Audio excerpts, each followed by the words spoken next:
Alright, so still driving my car another 100 or so miles on this road. So driving around all over the country.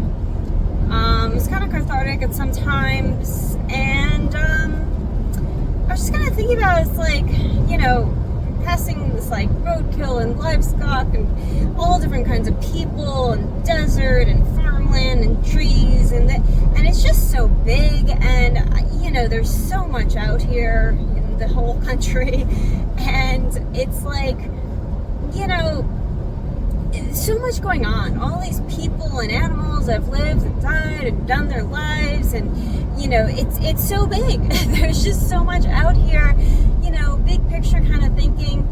And I'm going through all of this. It's so different when you just say it than like driving through for hours and hours for weeks and weeks, with just, you know, your thoughts and the road and what's around you, and going through all these different states, and like it's just so like, you know, we're all wrapped up in our phone and this and that all the time, and like we feel like that's what life is. And so I'm going through all this stuff, and I get back to this place I'm staying, and I look at my phone, and I find out that a carriage horse in New York City has passed away from natural causes.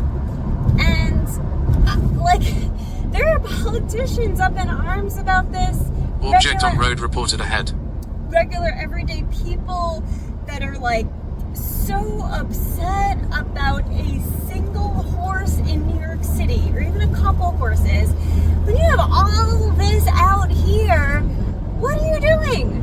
How are you freaking out? Like so yeah, so for me, that was there is something on the road here. Hang on, let's get out of the way here. Okay. So for me, yeah, that was just like, watch out, vehicle on shoulder ahead. Yes, GPS, thank you.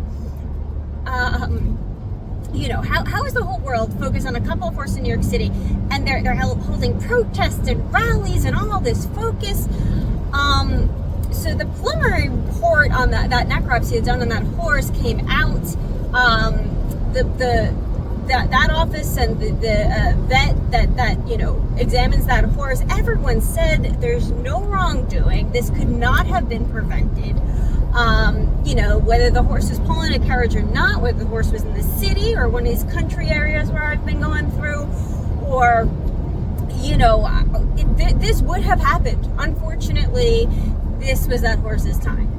And unfortunately, it happened to happen while the horse was in the city, around the corner from the stable.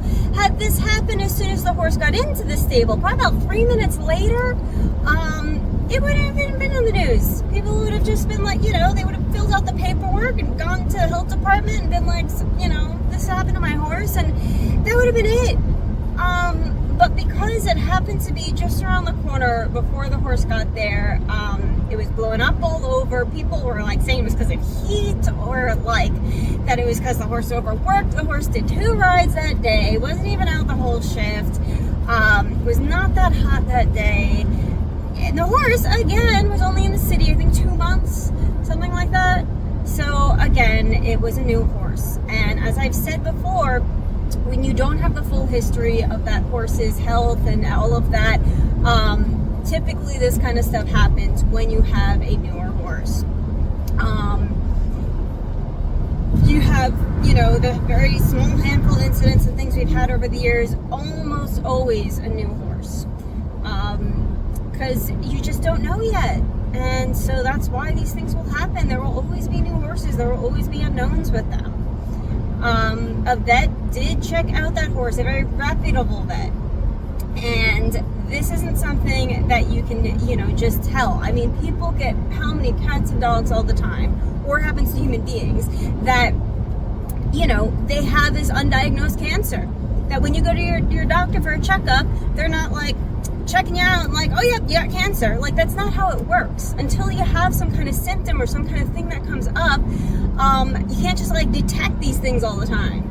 So in this case, this horse had some kind of small tumor on an artery. It was an aortic rupture or something along those lines. I don't have everything in front of me right now. I'm driving, as you know. But essentially, you know, it wasn't a heart attack, but something like that. That was just sudden, and you couldn't prevent it, and it was just a medical episode. And the horse, unfortunately, basically instantly died. And you know, you have this horrible thing. And to make it worse, a pedicab driver took a video of it. I guess he's just upset he can't steal like all the customers that want to go on horse carriage rides and put them in his illegally, you know, motorized pedicab. He took a video and he made it public, and he sold it to animal rights activists, and they're plastering this all over the place of you know, this. Why would you want to see that? Why would you take a Watch video out, of that? vehicle on shoulder ahead. Like, you're such a disgusting person to do that. Like, imagine with someone's cat or dog, or like, you know, or a person or something. You think that that would be allowed? Like, you think that that would be okay to do? Like, why would you do that? Why would you exploit that horse's death for your political gain when there was no wrongdoing there? Had nothing to do with this horse pulling a carriage, nothing to do with this horse living in the city, nothing to do with animal abuse or anything like that, and then label it abuse when that owner and that driver has to grieve the loss of their horse and have all this stress and everything, and then you're gonna come out and say some crap like that, and you're gonna spread that video everywhere? Like, you're a horrible, very like low-life type of person to do something like that. That is sick. There's something wrong with you. So yeah, there's that. So that happened. So then the media starts like picking up the animal rights activist calls. When nothing happens, they're crying. When this happens, they're crying. So they start, you know, doing all their protests and everything, and pushing this carriage ban bill again. Like, what? Like, our horses are not immortal.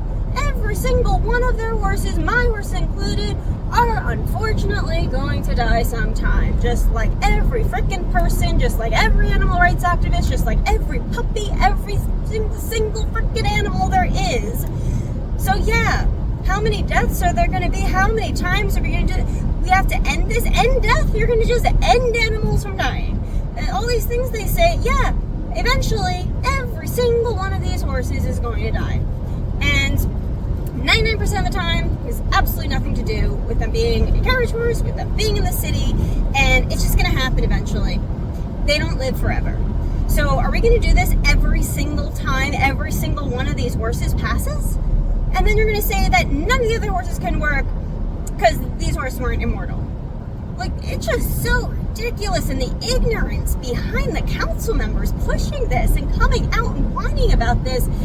And on such a personal level too, like, it's so insulting and it's so demeaning of them, and, you know, to do that to us. And so anyway, I'm just going around the country and going like, you know, seeing it all big picture, and then hearing people are obsessing about 1 or 2 horses back home over nothing. I mean, you know, it's sad, you know, okay, it happened there, it's too bad, it was in the public, we cannot help it but be in public eye. If it happened right here on the side of the road here, you think it'd be all over the frickin' news? You think people would have realized what's going on out here with someone's horse? Just, anyway, so there's that happened. And then some of the articles were so, okay, this horse was 15, and like, yeah, generally horses live into their, you know, late 20s, early 30s, but they like, were like, the horse was 15, horses usually live to 30 or something like that, as if they're insinuating there was like a reason this horse should have lived longer. And what, like, how many people just like, you know, oh, it's too bad, they were a little young when they passed or something, they had some medical episode. So it is just so messed up that they push their agenda and their personal feelings in between every little thing that happened, and the general public eats it up. like, these people do not stop and think for a moment that, like, this couldn't have been prevented, that this had nothing to do with a carriage driver. This isn't a case of animal abuse. You know, when your dog or whatever gets sick, like, does the world come after you and say you must have abused them? I just can't. Anyway, yep, okay, so there's another topic that we had to discuss. So that happened. Let's keep moving along in these videos here.